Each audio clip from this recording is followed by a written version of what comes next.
The rest of the GOP is suffering from Stockholm syndrome.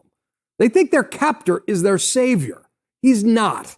By any objective measure, Donald Trump is a drag on the Republican Party. He's not strong.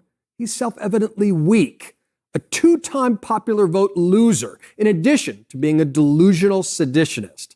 But because Republicans are afraid of his base, they either can't see it or won't admit it. Take a look at that much ballyhooed two-point win in Virginia by Glenn Youngkin. He refused to campaign with Trump, didn't want to be seen with the guy, and he outperformed Donald Trump in every single county in Virginia. He won over suburban and swing voters who viewed Trump as toxic.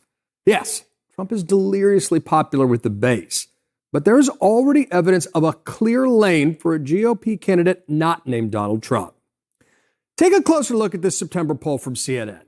When asked whether Republicans have a better chance of winning in 2024 with Trump or someone else, 49% said someone else.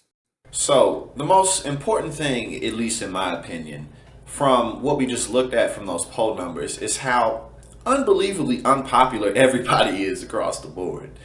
And that's really a serious issue.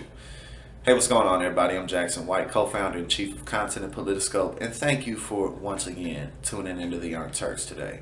Now, again, we saw the polling numbers, and we've seen polling numbers all over the place that show very strong support for Donald Trump among certain elements of the base, weaker support among more moderate versions of the base, more, everyday fiscal Republicans. And then, of course, in general, across the board, he's extremely unpopular. But as we looked at the other day, Joe Biden's polling numbers being 41% approval rating, Kamala Harris being pretty much in the same place. Them not having really tackled the issues as well as they really could have before going into the midterm stretch, because now it's just really going to be difficult for any type of serious legislation to be passed. And we've spent many days talking about the infrastructure bill.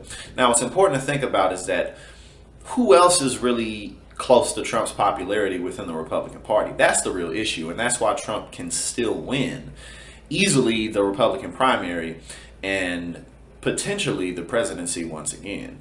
Because, your other closest people are Ron DeSantis and Mike Pence. I believe Ron DeSantis would do much better than Mike Pence, just because he's a bit more charismatic and kind of just easier to follow along in terms of how those types of things go with personality. But DeSantis is dozens of points beneath Trump. So unless someone else is going to magically come out of nowhere, who's that going to be? Tucker Carlson? I doubt that. People have talked about putting him in the fronts, but I don't really see him doing it because he's got a pretty sweet setup. You know what I'm saying? He's always been incredibly wealthy. He's the most watched news anchor in the country.